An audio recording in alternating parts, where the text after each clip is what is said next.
ఒక విధానం కావాలి. Right sir. ఇక తెలంగాణలో చాలా కీలకమైన పరిణామం తెలంగాణ రాజకీయాల్లో కవితకు బెయిల్. ఢిల్లీ లిక్కర్ స్కీమ్లో అరెస్ట్ అయి 5 నెలల పాటు. అసలు అదే కాదు కదా, నాగార్జున పడగొట్టింది కూడా ఒక విధంగా, దాని వెనక కూడా వీళ్ళున్నారు, ఆయన వైసీపీ ఇట్లాంటివన్నీ. రైట్ సార్, అవి కూడా మాట్లాడదాం.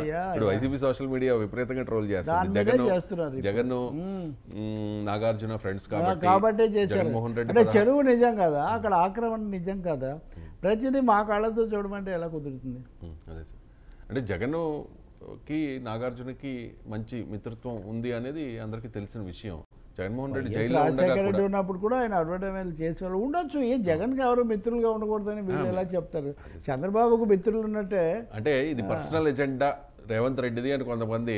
రేవంత్ అప్పుడు అలా అంటే అది కూడా రేవంత్ రెడ్డిని కూడా తగ్గించడం. ఎందుకంటే రేవంత్ రెడ్డి ప్రభుత్వానికి ఏమి అజెండా లేనట్టు, చంద్రబాబు యొక్క కోపతాపాలు లేదా తెలుగుదేశం కోపతాపాల కోసం రేవంత్ ప్రభుత్వం పనిచేస్తుంది అని కూడా మనం చెప్పలేము. ఇప్పుడు అలా అయితే అనేక అంశాల్లో ఇప్పటికీ వైరుధ్యాలు అలాగే ఉన్నాయి. Right sir. ఇక కవిత బెయిల్ గురించి. కవిత బెయిల్ తెలంగాణ రాజకీయాల్లో ఒక కీలకమైన పరిణామం. కవిత అరెస్ట్ అయినప్పుడు తెలంగాణ సమాజం నుంచి పెద్దగా రెస్పాన్స్ లేదు సార్. బీఆర్ఎస్ నాయకులు ఇది కక్షపూరితమని కామెంట్ చేశారు.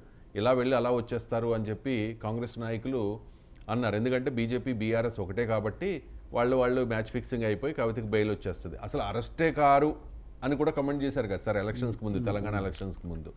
సో ఇప్పుడు ఒక్కసారిగా ఒక 20 మంది ఎమ్మెల్యేలు అలాగే ఇతర ఎంపీలతో కేటీఆర్ ఢిల్లీ వెళ్ళడం, బెయిల్ వచ్చేస్తుందని చెప్పి బీఆర్ఎస్ సోషల్ మీడియాలో ముందుగానే ప్రచారం చేయడం, ఒక రకమైన బెయిల్ తప్పకుండా వస్తుందనే ఒక సంకేతం, ఒక వాతావరణాన్ని క్రియేట్ చేశారు.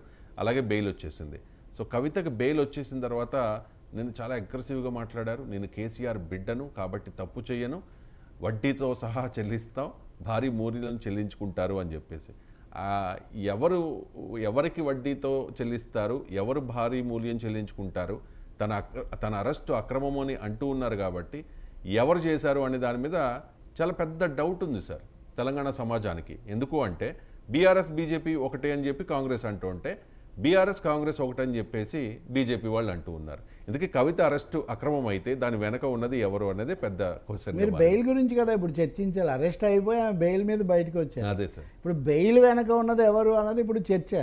బెయిల్ వెనక, బెయిల్ వెనక అరెస్ట్ వెనక ఎవరు ఉన్నారు, బెయిల్ వెనక ఎవరు ఉన్నారు అనేది ఇప్పుడు పెద్ద చర్చ చేస్తున్నారు. బెయిల్ రావడం సహజము, సమర్థనీయం కూడా.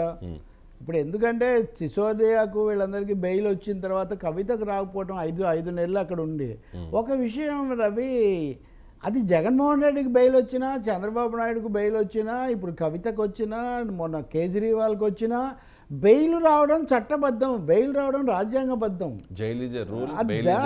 ఎక్సెప్షన్ అని. కాబట్టి బెయిల్ రావడం ఏదో విపరీతమైన విషయం అయినట్టు. బెయిల్ ఎలా వచ్చింది, బెయిల్ ఎలా వచ్చింది? బెయిల్ రాకుండా జైల్లోనే పెట్టే అధికారం ప్రపంచంలో ఎవ్వరికి లేదు, దేశంలో ఎవ్వరికి లేదు. కాకపోతే ఆలస్యాలు ఎందుకు అయ్యాయి? సిసోడియా 1.5 ఏడాది ఉన్నారు దాదాపు, ఇప్పుడు వచ్చారు ఆయన. కాబట్టి ఇక్కడ ముఖ్యమైన ప్రశ్నలు ముందుకు వచ్చింది ఏంటంటే రాజకీయ అంశాలు, ఆరోపణకు సంబంధించిన అంశాలు, మూడో చట్టపరమైన అంశాలు.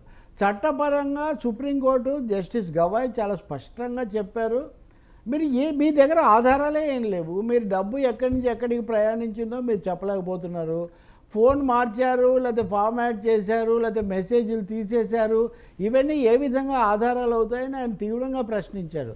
ఇందులో టీడీపీ ట్విస్ట్ కూడా ఆయన ఒకటి ఇచ్చారు. ఉదాహరణకు మాగుంట శ్రీనివాసరెడ్డి ఇంట్లో ఇవన్నీ జరిగాయని మీరు ఆరోపిస్తున్నారు, మరి ఆ మాగుంట శ్రీనివాసరెడ్డి మీద మీరు ఎందుకు కేసు ఎఫ్ఐఆర్లో ఎందుకు చేర్చలేదు అని సుప్రీంకోర్టు అడిగింది. మామూలు వాళ్ళు అడగటం కాదు. ఇప్పుడు ఆయన అప్పుడు వైసీపీలో ఉన్నారు, ఇప్పుడు టీడీపీలో ఉన్నారు, పార్లమెంట్ సభ్యుడిగా ఈ వ్యాపారంలో ఆయన బేరన్ లాంటి ఆయన. కాబట్టి అది ఒక రాజకీయ ప్రశ్న ఆంధ్రాకి సంబంధించి, అంటే కేవలం తెలంగాణ రాజకీయాలే కాదు, ఆంధ్ర పొలిటికల్ యాంగిల్ కూడా ఇక్కడ ఒకటి వస్తుంది. ఇంకా తెలంగాణ విషయానికి వస్తే నిజంగా చాలా విచిత్రం. బండి సంజయ్ ఆరోపిస్తారు ఏమని అంటే కాంగ్రెస్కు బీఆర్ఎస్కు సంబంధం ఉందని చెప్పడానికి ఈమెకు బెయిల్ రావడమే ఒక నిదర్శనం అంటాడు. అంటే అక్కడ చీఫ్ జస్టిసో లేదా ఎవరైనా జస్టిసో కాంగ్రెస్ ఆయన ఉన్నాడని నేను ఉద్దేశమా? బీజేపీ ప్రభుత్వంలో న్యాయ వ్యవస్థను కాంగ్రెస్ పార్టీ అదుపు చేస్తుందని మాట్లాడుతున్నారా? అందుకే కేటీఆర్ ఒక కామెంట్ చేశాడు, ఇది కోర్టు ధిక్కారం కిందకి వస్తుంది అని. బెయిల్కు రాజకీయ ఉద్దేశాలు ఆపాదించడం అనేది ఏ విధంగా కుదురుతుంది?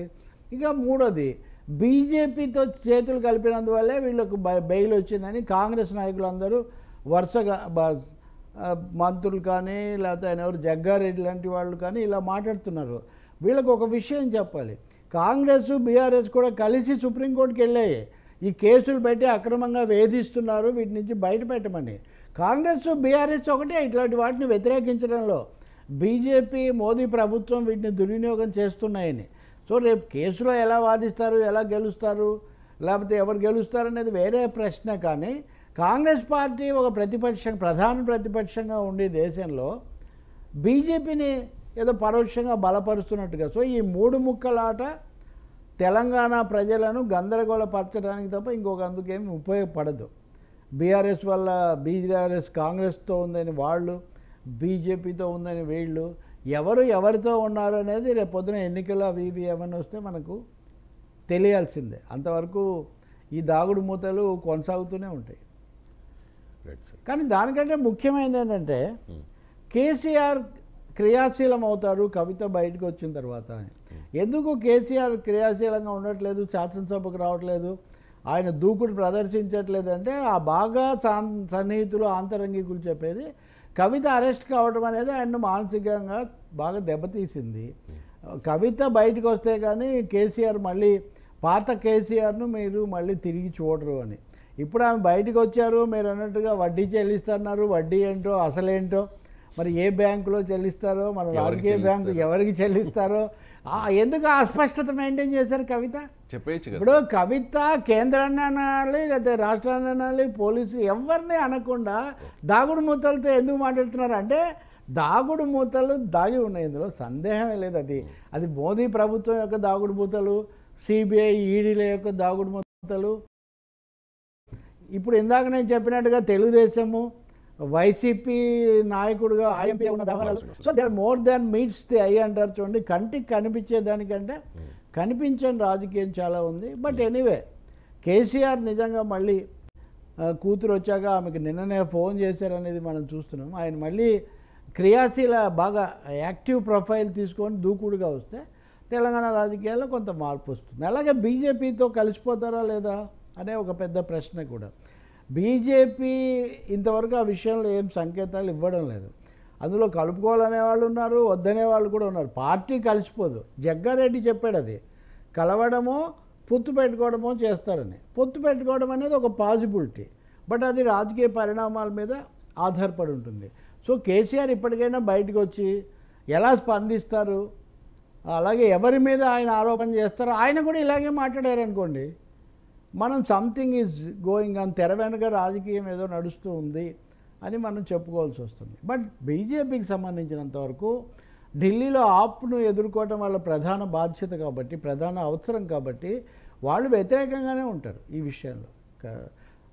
స్కామ్ అనేదాన్ని వాళ్ళు ఆ వాదన కొనసాగిస్తారు. కానీ సుప్రీంకోర్టు చేసిన తీవ్రమైన ప్రశ్నలకు ఏం జవాబు చెప్తారన్నది అయితే చూడాల్సిందే. రైట్ సార్, ఇక చివరి టాపిక్, ఎన్నికలు అయిపోయాయి, ఫలితాలు వచ్చేసాయి, ప్రభుత్వం